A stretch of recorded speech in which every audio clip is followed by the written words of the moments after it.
দেখো আমি সব মশলা টশলা নিয়ে মাখিয়ে নিয়েছি। আর এই মশলা কি বলো তো, সুন্দর একটা সেন্ট, জানো তো। মানে এই যে ভাজা ভাজা করে, মানে পেস্ট করে সবটাতে মাখাতে হয়। নুন, হলুদ, সর্ষে, জিরে, মৌরি, আদা, সব রকম দিয়ে, আরও তো আছে, তো এগুলো দিয়ে আর কি করতে হয় জানো তো। আমি যেটুকুনো পারি বলতে, আমার বাবার বাড়ির ওদিকে তো নেই। এবার আমার শাশুড়ি যা শিখিয়ে দিয়েছে, শ্বশুরবাড়ি যেটা নিয়ম সেটা করি। আমার বাবার বাড়ির ওখানে রান্না পুজো নেই, তো ওই জন্য আমি এবার বাবাকে আসতে বলেছিলাম, তো আসবে না। তো আমার ভাইয়ের বউ এসছে, তো আমার বাবার আমাদের বাড়ির পাশেই তার বাবার বাড়ি, তো আমার ভাই নিতে আসবে। তো ওই জন্য আমি ভেবেছি যে কিছু আমি পাঠিয়ে দেবো বাবার জন্য, জানো তো। আর এগুলো পরের দিন সারাদিন, মানে সারাটা দিন পান্তা আর ওই ভাজা খেতে হয়, জানো তো। এবার আমাদের দুইজন মানুষ, আর শাশুড়িদের একটু দিয়ে আসি, শাশুড়ি শ্বশুর আছে। এবার আমার যা আছে, যাদের সাথে কথা হয় না, শ্বশুর শাশুড়ির সাথে একটু কথা হয়, তো ওদেরকে একটু দিয়ে আসি। তো তাও ওরা খায় না বেশি, অল্প করে দিয়ে আসি। এবার সবাই বলবে যে অত 18-17 রকম করার কোনো দরকার পড়ে না, অল্প অল্প করে দুটো একটা করে ভাজলেই হয়। আমি বলি না, আমি প্রথম থেকে করে আসছি, আমি সেটাই করব, নষ্ট হবে। কিন্তু জানো তো, প্রত্যেক বছরই নষ্ট হয়। তো দেখো আমি ওপরে চলে এসেছি, আমার নিচে আমার হাজব্যান্ড করছে। অনেক রাত হয়ে গেছে, এখন 12টা বাজে। এবার 12টা বাজে, এখনও 7-8 রকম আছে, জানো তো। মানে রাত 12টা বাজে, তো আমার হাজব্যান্ড নিচে করছে। আমি বলেছি 5টা করো, 5টা ভাজা করো, আমি ওপরে দুটো করছি। তো তার জন্য ওপরে আমি আলু ভাজলাম আর এই উচ্ছে ভাজা করছি। এইভাবে দুটো, মানে দু জায়গায় না করলে হচ্ছে না, কেন আরও রাত হয়ে যাবে। এমনি 12:30 প্রায় বেজেই গেছে, জানো তো।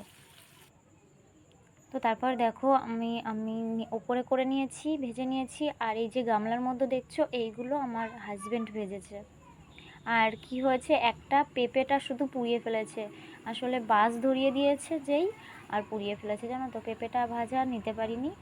তো এই যে ভাজাগুলো সব তুলে ফেলেছি।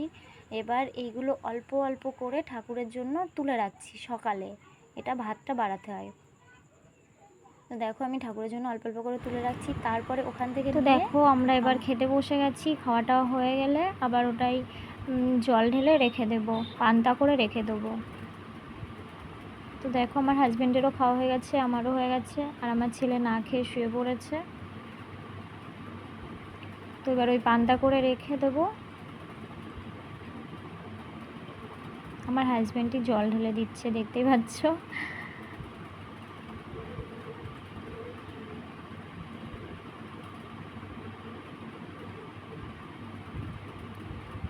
তো দেখো সকাল হয়ে গেছে, সকালবেলা চলে এসেছি, কাজকর্ম করে স্নান করে চলে এসেছি। আর যেহেতু বিশ্বকর্মা পুজো আছে, আবার আগের দিনে যে রান্না করা হয়েছে সেই রান্নার সকালে উঠে, রাতে রান্না করা হয়েছে, সকালবেলা উঠে যে পুজোটা করতে হয় সেই পুজোটাই করছি। তো আমার ভিডিওটা একটু লেটে আপলোড দেওয়া হচ্ছে, কিছু করার নেই।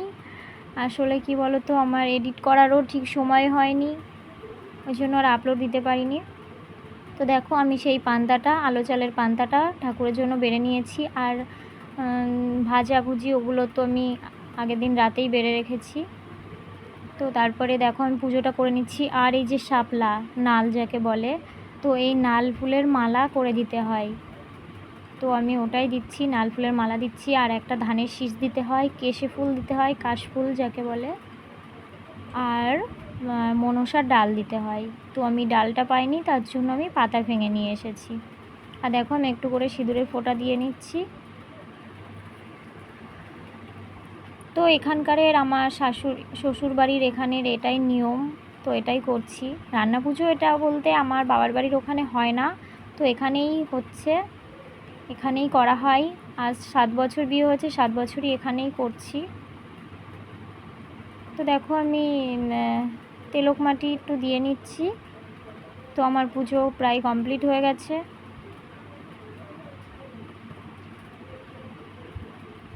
এরপরে উনুন পুজোটা করে নেব। আর যে কলসি আছে, কলসিটাও একটু মানে তেলকের ফোঁটা দিয়ে নেব।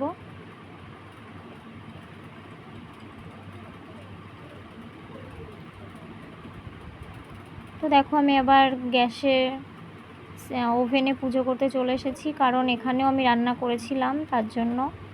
আবার আমি নিচেতেও উনুনে রান্না করেছি, সেই উনুনেও পুজো করে নেব।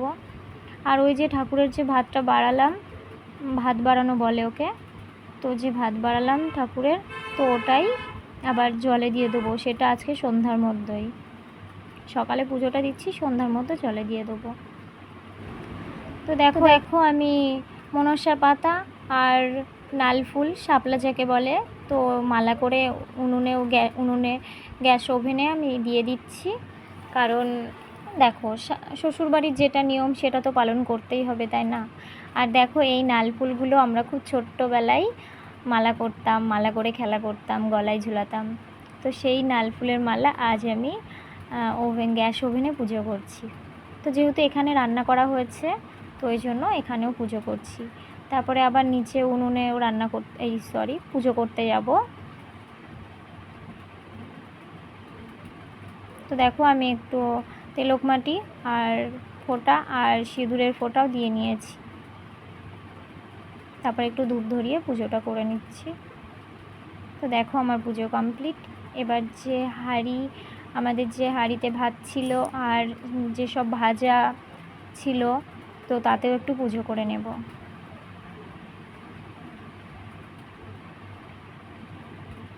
দেখো এই যে সব রকম ভাজা, 17-18 রকম ধরো ভাজা রয়েছে। এবার সবাই তো সব রকম ভাজা করে না, কারণ এই যে পুজোটা করতে হয়, যে ভাত বাড়ানোটা, এটা সবাই করে না। সবাই এমনি তাদের মতো করে রান্না করে খায়, কিন্তু যারা ভাত বাড়ায় ঠাকুরকে দেয়, তারা অনেক রকম করতে হয় তাদেরকে। তো আমি এটা প্রত্যেক বছর ভাত বাড়াই, তো ওই জন্য এবারও করেছি। আর কি বলো তো, যারা ভাত বাড়ায় তাদেরকে অনেক রকমই করতে হয়। যেমন ধরো কচুর শাক করতে হয়, আবার একটা মাছের ঝোলও করতে হয়, আর এই যে চাপ ডাল করতে হয়। আর এই ডালটা হচ্ছে আমার শাশুড়ি করে দিয়েছিল। আর এই যে এর মধ্যে দেখছো, এইগুলো আমার হাজব্যান্ড করে দিয়েছে, আর বাদ বাকি সব আমি করেছি। ধরো আলু ভাজা, উচ্ছে ভাজা, পটল ভাজা, বেগুন ভাজা, কাঁকরোল ভাজা, চিচিঙ্গে ভাজা, ইলিশ মাছ, রুই মাছ ভাজা, তারপরে চাল কুমড়ো চচ্চড়ি, সবই আমি করেছি। চালতার আচারও করতে হয়, আবার কচুর শাক করে দিতে হয় ঠাকুরের। তো দেখো আমি উনুনেও পুজোটা করে নিয়েছি। দেখো একইভাবে উনুনেও করতে হয়। এখানেও ধান, কাশফুল আর মনসার ডাল দিতে হয়। তো দেখো আমি একটা দিয়েছিলাম না, তাই এখানে ওপরে এসে আবার দিয়ে দিলাম। আর দেখো আমি এইগুলো পাতা দিয়ে ঢেকে রেখেছি, আর রাতেও পাতা দিয়েই ঢেকে রাখতে হয়, জানো তো। তো আমি আরেকবারও দেখিয়ে দিলাম, এটা ঘরের মধ্যে দিয়েছি ঠাকুরকে। তো আমি একটু আমার বড় মা শাশুড়ির বাড়ি চলে যাব, দেখবো তারা কীরকমভাবে করে। দেখো গঙ্গা জল, আমার এক মামা শ্বশুর গঙ্গা জল নিয়ে যাচ্ছিলো, তো আমাকে আবার বললো যে একটু নাও, তাই আমি আবার একটু নিলাম। আর যেহেতু আজকে বিশ্বকর্মা পুজো, তার জন্য দেখো আমার হাজব্যান্ড তো কিছু করে না, আমাকেই করতে হচ্ছে। তো আমাদের তিনটে সাইকেল আছে, আমাদের তিনজনের 3টে সাইকেল, আর আমাদের এই মেশিন, আর পুরনো মেশিন আছে।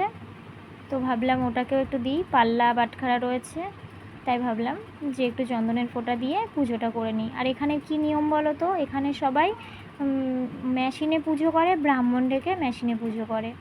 আর আমি ছোটোবেলা থেকে বাবার বাড়িতে আমি মেশিনে পুজো করি, আমি করতাম দাদুর সাথে গিয়ে, তো ওই জন্য আমি এখানেও শ্বশুরবাড়িতেও আমিই করি। আবার আমি সাইকেলেও পুজো করি, ওখানেও আমি ছোটোবেলায় বাবার বাড়িতেও আমি সাইকেলে আমি পুজো করতাম, আমার সাইকেলে। তো দেখো এখানেও একইভাবে, আমার শ্বশুরবাড়িতেও আমি একইভাবে পুজো করলাম বিশ্বকর্মা পুজো আমার সাইকেলগুলোর, আর এই ছোট্ট একটা মেশিনের। তো আমার মেশিন পুজো কেমন হয়েছে অবশ্যই কিন্তু কমেন্ট করে বলবে বন্ধুরা, কেমন। দেখো আর আমার ছেলে তো প্রথমেই সকালবেলা উঠেই বলেছে পান্তা দাও, তো দেখো এখন পুজো টুজো করে দিয়ে চলে এসেছি আমার বড়মা শাশুড়ির বাড়ি।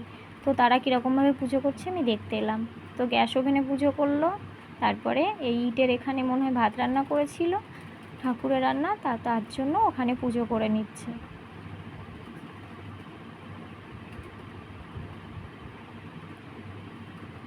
আর দেখেও নিচ্ছি। তো আমি আবার বাড়ি চলে এসেছি, এসে আবার এই ভাজাগুলো ওদের ফ্রিজে রাখতে যাব, কারণ যেহেতু আজকে আমার ভাই আসবে আর আমি ভেবেছিলাম যে আমার ভাইয়ের কাছে আমার বাবার জন্য কটা ভাজা পাঠাবো, কারণ ওদের প্রত্যেকবার বলা হয় যে রান্না পুজোয় আসতে। তো ভেবেছি এইবার পাঠিয়ে দেব। তো দেখো আমি এদের ফ্রিজে রেখে আবার বড়মা শাশুড়ি আবার ভাত বাড়াচ্ছে, তো তাই দেখছি। তো দেখে আসলাম, কিন্তু এটা জানি না যে দুটো থালায় ভাত বাড়াতে হয়। তো আমি তো একটা ভাত বাড়িয়েছিলাম। আর দেখো তারপরে আজকে মনসা পুজো করতে হয়। তো দেখো আমিও আবার একটু মনসা তলায় দুধ কলা দিয়ে দিচ্ছি। সবাই অন্যান্য জায়গায় মনসা তলায় যাই, আর আমি আমার বাড়িতে ছাদে রয়েছে বলে আমি আর কোথাও যাই না। তো দেখো আমি আবার ঘরেও পুজোটা করে নিচ্ছি। তো এখনকার মতো বাই বাই বন্ধুরা, নিয়ে আসবো পরের ভিডিওতে। সবাই ভালো থেকো।